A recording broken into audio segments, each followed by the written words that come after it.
training, and welcome to another episode of Dog Talk. So, today I want to talk about how we can help dogs that are fearful, that are timid, and build confidence in them and make them better and happier, healthier beings mentally. So, this is obviously something we do a lot. It's one of probably 50% of my clients are dogs that have, have dogs with anxiety and fear of some sort. And we did a podcast before about understanding the fear and anxiety in dogs in general, how it goes on in the brain, and some high level ideas and concepts around it. But today I want to be a little bit more specific on how you can actually help a dog and the approach that we generally take. There's still details that you may need help with, but hopefully here are some ideas that you can try in some capacity and see if it makes a difference for your dog. So, the first thing to understand about when you deal with a fearful dog is it makes a big difference on how old the dog is when you start this process.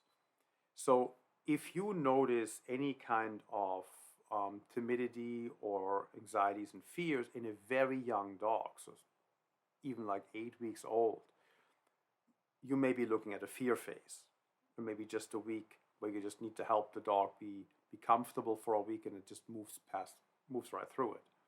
Or the dog is 4 or 5 months old. Now you like cannot past 4 months you cannot pass a certain developmental stage where you may be dealing with a more permanent fear issue. The dog is just generally not very secure. Or you have an older dog, is a couple of years old, where these things just kind of became more cemented, and it's just kind of who the dog is now. So all of that changes a little bit how you go about it, right?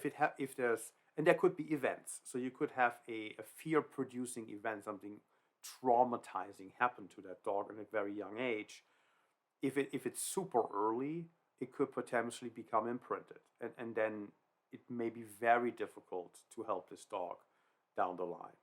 If there's traumatic event, I mean, attack from another dog, another animal, something dramatic happened, the person did. So like trauma can happen in these ways as well, just like it would happen with a human. And there are some things that you can do right in the aftermath, particularly, but I'll get back to that and hope for the best in this case. But traumatic events can have also an impact on how fearful a dog is.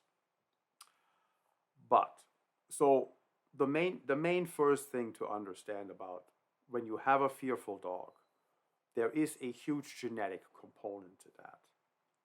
And there's only so much you can do in terms of your genetics. So, how much a confidence a dog ultimately will have, generally in life as a being, will be determined by the genetics. We can always make them better. So, if we put them in training and nobody has ever tried anything and the dog's kind of fearful, we can always build them up and bring them more out of your shell and make them explore a little bit more and make them come around, and they can sometimes go pretty far, and dogs have surprised me sometimes how far they can go when they come in with these fear states. So making them better is usually possible. But if your dog is fearful and has always been fearful as long as you've known him, he's not going to become a social butterfly if he goes through a training process. If that is the hope, that's probably an unrealistic expectation. So there are limits how far this can go. Yes, we can make him better. How far your dog will go depends on your dog, depends on his genetic limits. I think I said it's another episode. I can learn how to play the piano. I will never be Beethoven or Mozart. Right? So there is limits on how far anything will go in terms of learning, in terms of building confidence and development and so forth. And when we build confidence in dogs, we just need to understand that that's going to be a limit we're going to run into, and we're not going to know what that limit is until we start the process. So there is no way in the get-go to say, well, your dog will go this far. He will become 50% better, or your dog will be 10% better. Impossible to know unless you start. So currently we actually have a dog in training who is probably in the top 5 of fearful cases I've seen in my dog training career. Interesting dog, very sweet dog. It's like just fearful of a lot of things, skittish around a lot of things. Anything that's unfamiliar, the dog is like putting the brakes on. Whoa, what's that? And it took us a long time, like 7 weeks or so here, to get to a point where we see daily measurable progress. Before that, it was baby steps. And it was getting better, and the dog was trying more and coming out more, exploring more, but it was a very, very slow baby step process, painstakingly slow. And then after 7 weeks, it came to the point where suddenly, hey, every day it's a little bigger and bigger. So we gotten finally to the point where the increase in confidence went up more. And I asked the owners if I can keep the dog for another week because we're seeing this right now. The progress is so great, so I'd like to keep a little working on this a little bit more because it's a great place to be right now. So this is kind of what we were hoping for a couple of weeks ago, and they said yes. So she gets to stay a little bit longer, and we hope that the trajectory of confidence improvement will continue during this time. We don't know if it will, but we hope. So right now it looks like it may, based on what we're seeing.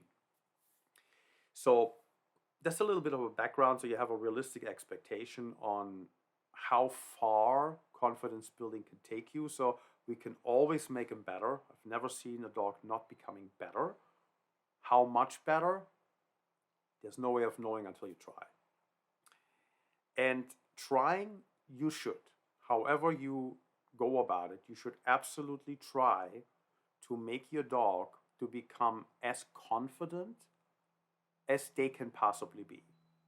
Because that will improve their quality of life. It will allow them to go more places, experience more things, go out more, have a better life overall.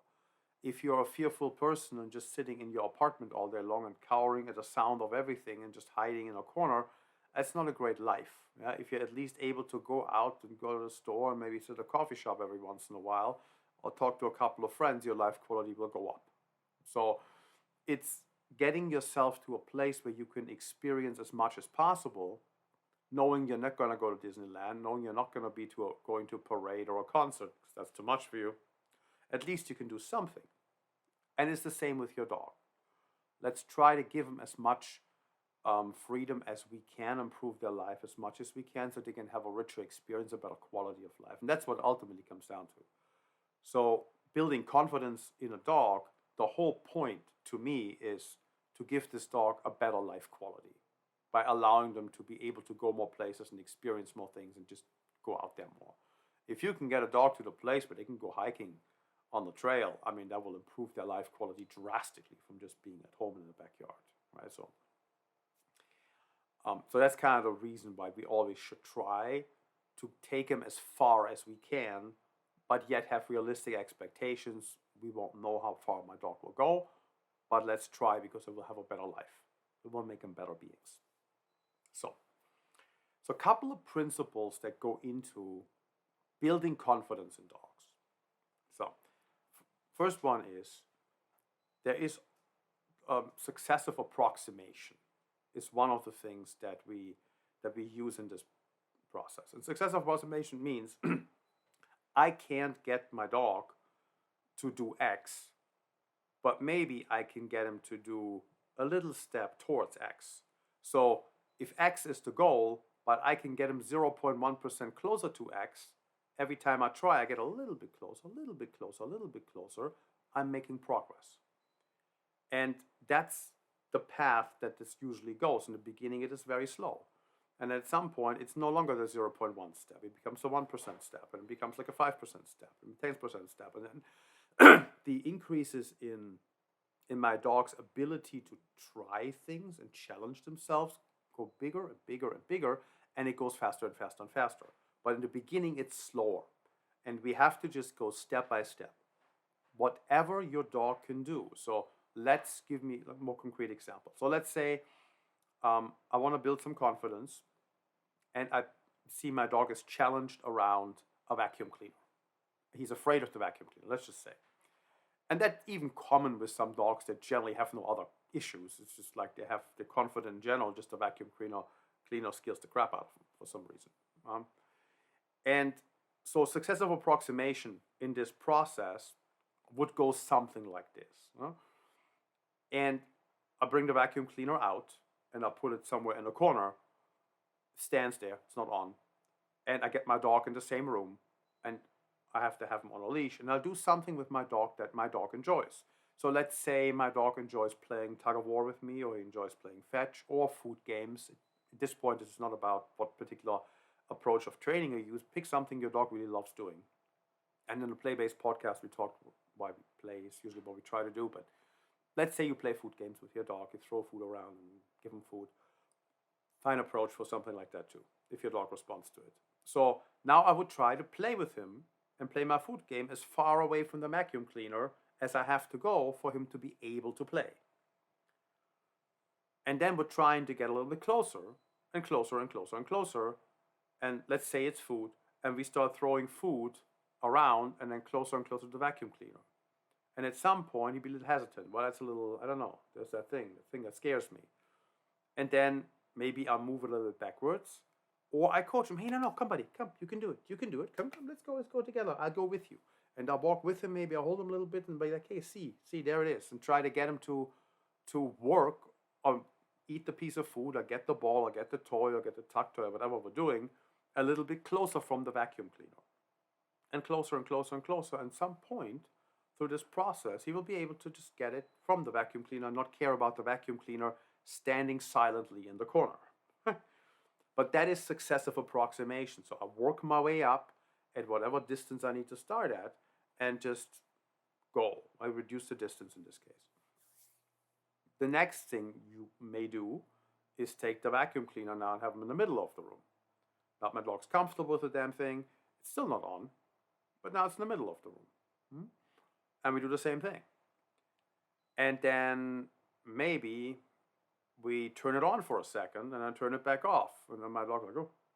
And I'll try to get him back into it and play with him again. And then maybe I'll leave it on for a little bit longer. And I maybe try to leave it on the whole time I'm playing. Or maybe have it starting on before I even start playing or throw food, or whatever I'm doing.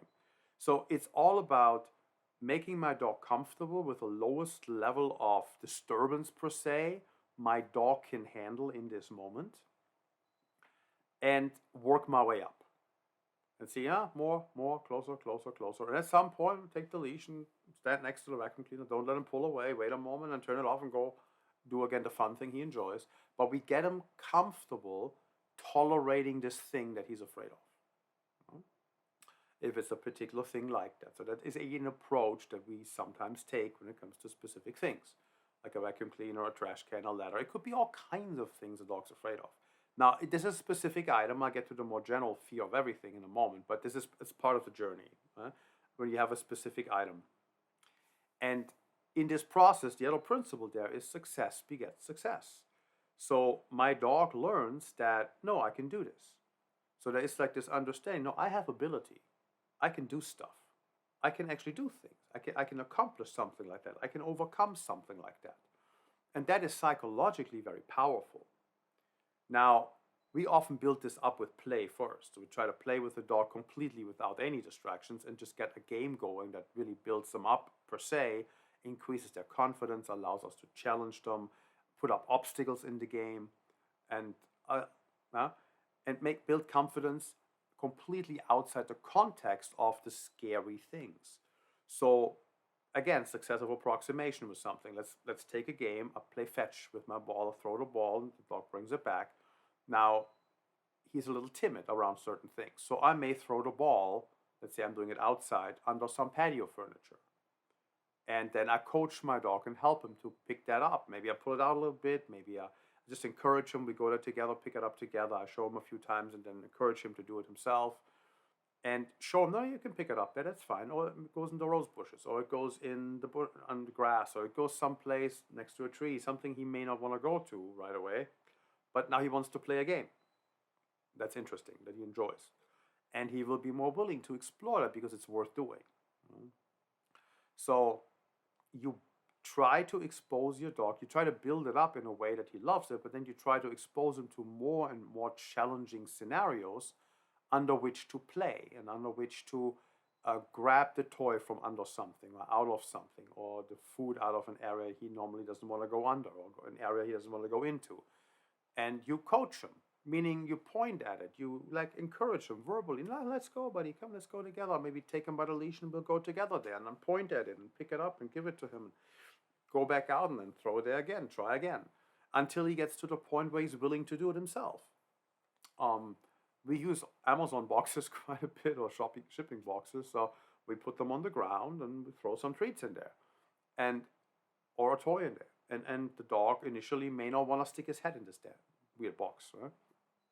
But it won't take too long before the dog becomes more willing to, like, yeah, this is actually fun. There's some really high value treats in there. That's worth trying. I really want this ball. I want to play again. What's just in this box? Maybe I can take it. So you kind of encourage him to do these little steps and help him through it and help him accomplish it, but don't do it for him. So let's say I put a piece of like hot dog, like super valuable, into a box back in the end, and he doesn't want to go in. Right? The next step would not be to pick it up and give it to him. It would be, no, let's like move the hot dog piece a little bit closer, like maybe to the middle of the box, and then see if he sticks his head in now. That's easier. If not, well, maybe I put it to the front of the box, but it's still in the box, just at the corner now. And I have him eat a couple of pieces from there, because now most dogs will do it. And then you push him a little bit further back. You can do it. And then put one in the corner. And maybe you lay out a trail. So he eats, and then he doesn't even realize he goes in there. And like, oh, okay. Then he notices I can. And then it's no problem. I throw him in, and he keeps him from every part of the box after a couple of days. Now I've shown my dog, no, you can. You have ability. You can do stuff. You're not helpless. You can actually accomplish things. It's the same principles we use with people. We're showing them, now you have ability. You're not helpless here. You can actually accomplish something. Right?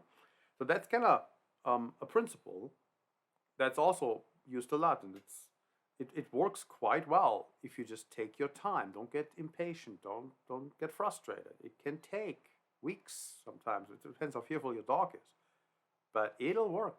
Just stick with it. So I'm sure some of you are familiar with Tony Robbins and the things he does at his workshops for building confidence in people. Like, for example, the fear of public speaking. But one of the things he does at some of his seminars is the hot coal walking thing, where he has people walk barefoot over hot coals. That is, they show you how to do it so you get injured, right? But there's some tricks to that. But you have to still walk over the thing. So, I mean, generally speaking, if there's some hot coals, I think the smarter thing would be to walk around them. But that's just me. So, but in terms of confidence, building as a tool, overcoming an obstacle like that is kind of the idea. Right? You overcome a obstacle, and if you show yourself or confirm to yourself that you overcome a big obstacle like that, you become more confident in the process, and then you can overcome other obstacles, just like I described with the dog earlier. It's the same principle, used for people as it is for dogs. You go to a psychologist with arachnophobia, fear of spiders. They'll talk to you about spiders, and if it's therapeutic appointment, at some point there's going to be probably a box on the table, and they'll tell you there's a spider in there. There may or may not be, right? Or maybe a rubber spider. And at some point I'll ask you to open it up and look at it, or stick your hand in there and have something on your hand, and maybe it's a real spider at some point. But it's about also showing you that, no, you can. And you just build your way up to it. It's like, no, you can. And again, arachnophobia would be very specific. And there's better ways of going about that particular thing. But that is something that is sometimes done. It's just an example. I'm not saying that's a standard treatment for everybody with arachnophobia. I just know that some people do that in therapy. Because I met some people who went through this with therapists. But so that's a principle that's being used. You can overcome one thing, and then it will spread out. So in people, that doesn't work as well as it does in dogs. Because for this to really work, and that's another principle that dogs absolutely have, and that works better for them than for us sometimes, is the generalization of this. Generalization means if I can do it in one context, I can do it in another. I can do it in this scenario, then I can do it in that scenario. So it generalizes out. Right? In dog training generalizations, well, my dog needs to sit. It doesn't matter where I stand. You have to sit when I stand here, when I stand there. It doesn't matter where you are. So I have to generalize it to different locations. To maybe you need to sit if I walk on sits in motion kind of thing. So you generalize the behavior, the command, to different scenarios. And generalization in terms of confidence building is generalizing your ability to overcome obstacles out into other scenarios that may trouble you, that you may have issues with. Now, with people, that only works if you're good at generalization. Some people are, and I don't know what the percentage is. I would be guessing maybe like 20-30% of people generalize really well, while other people, or majority of people, probably don't. Because most people I know don't generalize that well. It's personal perception. I have no idea what the real numbers are. So it's just like my personal experience, which is not any kind of fact, right? It's just my personal experience. But so I'm assuming that most people don't generalize as well as dogs, based on what I've seen. But if you generalize well, if you personally overcome one thing and become good at another, you could master the hot cold walking thing. You could overcome the fear of public speaking potentially, if you are a good generalizer. If everything that you do generalizes out quite nicely, and with some people it does. But if you don't, then you will become a hot cold walking expert, but it will do absolutely nothing to make you a better public speaker or more confident public speaker. You'll still be terrified of that because you didn't generalize that. You are just not a person that generalizes these kinds of things into these other realms. That's people. Dogs are expert generalizers. They pretty much generalize everything in some way, and that often works against us. Right? So they will form association and generalize things that have nothing to do with one another, just because of who they are. They are very good at generalizing. They're way better, or it's not better or worse. It's just like they are way more general. They're better. They're more efficient generalizers. Let me put it that way. They generalize more things than people do, and that can work against us in training. That can work against us with dogs that get scared of something. A dog may become afraid of men with beards and sunglasses if one walks by while he gets spooked by a broom falling on a trash can. He gets startled and he sees that and he thinks that person caused this. Now he's afraid of this man. And then later, when somebody has him in his home and he sees him react to a man with beard and sunglasses, they said he was beaten by a man with a beard and sunglasses. Maybe not, right? Maybe he just was exposed to something that was a little scary while someone walked by. So entirely possible. So dogs generalize very well. And that's why the approaches I described work very well. So we can build confidence outside the context of what my dog is afraid of before we even go back to that at all. So I said earlier with a vacuum cleaner, right? We play or play food games or whatever closer to it. There will be a very direct approach to the vacuum cleaner.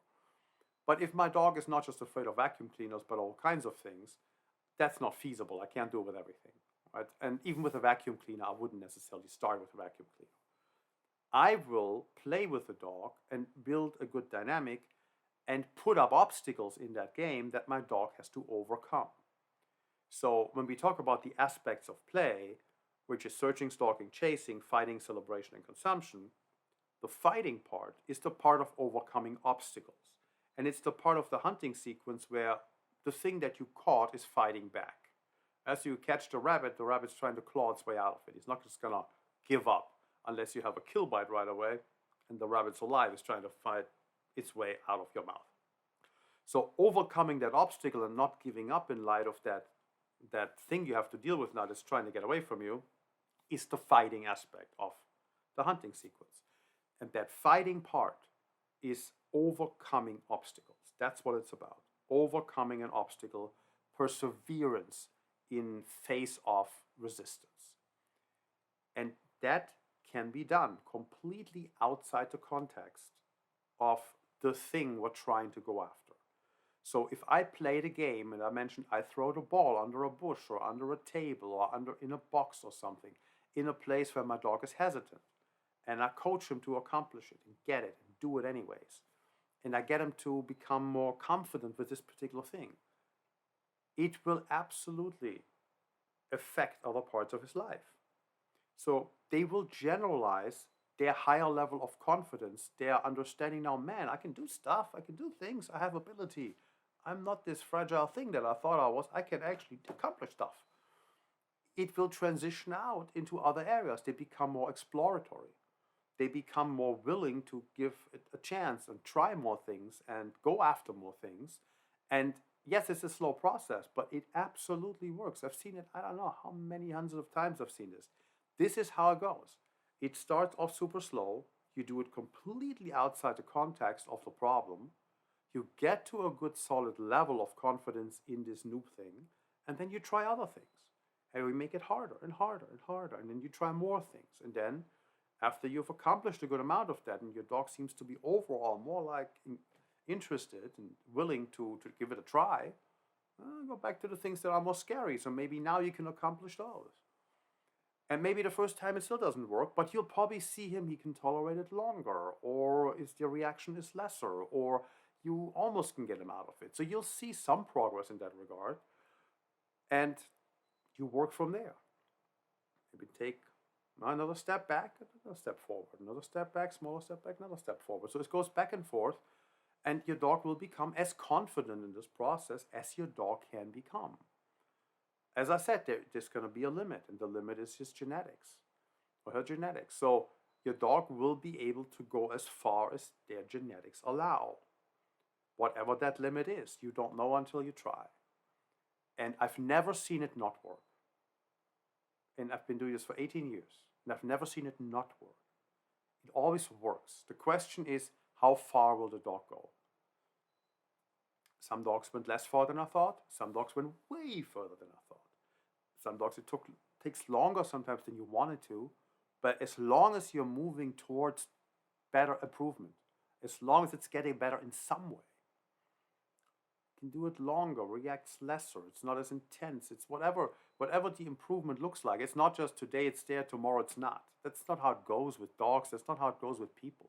You get better gradually in some way, shape, or form. As long as you're seeing some improvement, however little it is, you know you're on the right track. Don't give up. Keep going. Stay consistent. Stay on it. So you build confidence by putting up bigger and bigger obstacles and help your dog overcome them. Don't let them fail. Letting them fail would be a really big problem.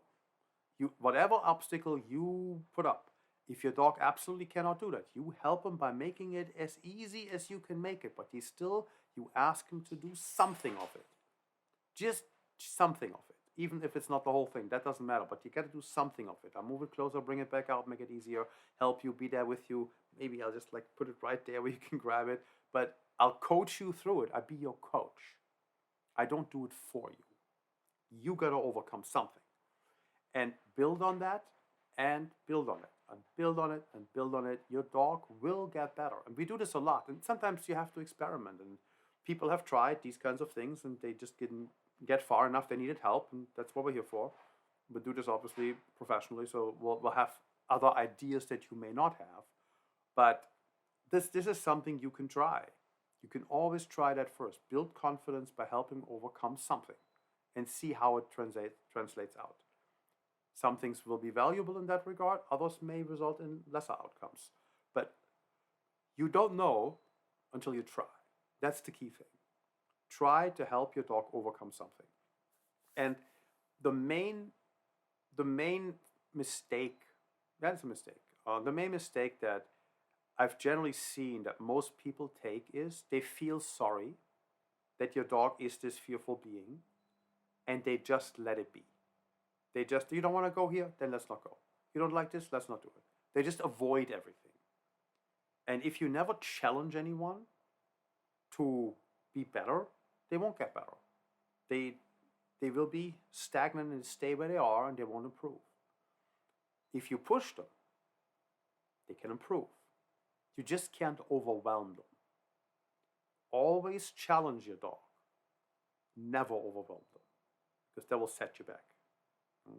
So you have to kind of learn how to slightly nudge them. Now you can do this one. You can do this one. I know you can. You can. Come on. You do it. You can do it. You can do it. Without pushing it too far, where you just like scare them, and it becomes worse, and you have to rebuild from there, because that will take even longer. If you now have to like messed up, and it happens. It happens to all of us. It happens to me sometimes. You think a dog can do it, and then it was too much, or you're in a session, and then something happens that you can't control. Right? A loud car exhaust, it's like big bang somewhere in the distance. The dog gets spooked while you're doing something, and like, oh darn, or there's all kinds of things you can control, and sometimes you just make a mistake inadvertently, and it happens, and you just rebuild from there. Don't get discouraged. Just like always keep pushing. Make him make him overcome something. And as long as you keep seeing some progress, you're on the right track. And at some point, you can push a little bit more, push a little bit more, push a little bit more. That's how you generally accomplish that outcome. That's how it goes. And again, how far your dog goes, who knows? Nobody can tell you until you try. But that's the way. So one other thing I mentioned earlier, I'm going to touch on real quick. So let's say you have a traumatic event. Your dog is attacked out of the street while you're walking him, or dog fight happens. I mean, there's all kinds of things that can happen in life. Some shouldn't happen because other people were irresponsible with their dogs, but stuff happens. It's, when I go take dogs in the neighborhood, I usually have something on me to deal with a loose dog to attack a dog I have with me. So there's all kinds of options. I'm not going into this too much here, but there are things you can carry that are perfectly legal to have, like stun sticks or bear spray or stuff like that, right? That you can repel a dog with that will not cause any permanent damage to anybody, but just like gives you a chance to deal with a potential attack. But so let's say your dog was attacked by a dog, and there is a high likelihood that your dog will become fear aggressive towards other dogs as a result. It's a very common thing. I've seen this many times. But if it's from an event like that, you can also help them to come back out of it if that didn't exist prior to this event. So most of the time you can. It's not always the case, but most of the time you can get your dog back to a better baseline around other dogs. And even if it's just like don't blow up at them. Even if it's just getting him back to that stage where you can't act aggressively just because you see a dog, even though he may no longer want to play with other dogs, or what. That part it's hard to influence. If your dog was very social and played with dogs and now he becomes really dog aggressive, he may not go back to playing with dogs, but at least you can get him back to no longer trying to attack him. But so let's say something has happened, whatever it was. Obviously, if there's an injury to attend to that is critical, urgent, your dog's bleeding profusely, you have to address that immediately, go to the vet, whatever, turn a kit on and whatever. If it's an emergency like that, you can't do what I'm going to suggest next. But let's say it was just a bite wound and your dog's generally fine. Yes, you got to go to the vet. Yes, it needs to be addressed, but he didn't hit an artery or vein. It's not bleeding like crazy. It's just a flesh wound. And you have like a bit of time. You can like spend 10 minutes before you head out to the vet. The best thing you can do right after a traumatic event is to help your dog move on from that. Get his mind off it. Bring the favorite toy out. Encourage him to play. Bring his favorite treats out. Feed him something. Throw the treats around. Make him run after it. Get an activity going that gets him in a completely different state of mind. Help him immediately, like, no, let's do something fun. Try to encourage them to do something that completely snaps their mind out of what just happened. Because if you can, there's a good chance you can prevent the long trauma. However, what most people do is they get, oh my God, what happened? They become themselves very emotionally, let's call it unstable in that moment because they're worried and concerned, just like we would be if our child is injured or partner's injured. I would like immediately, oh my God, want to help. And our mental anguish about this situation makes it worse for the dog. There's been scenarios where the attack and the wound itself wasn't even the main thing. It was the reaction of the owner afterwards that caused the trauma for the dog. Now the dog was terrified because, oh my God, my owner is going to really lose it if this happens.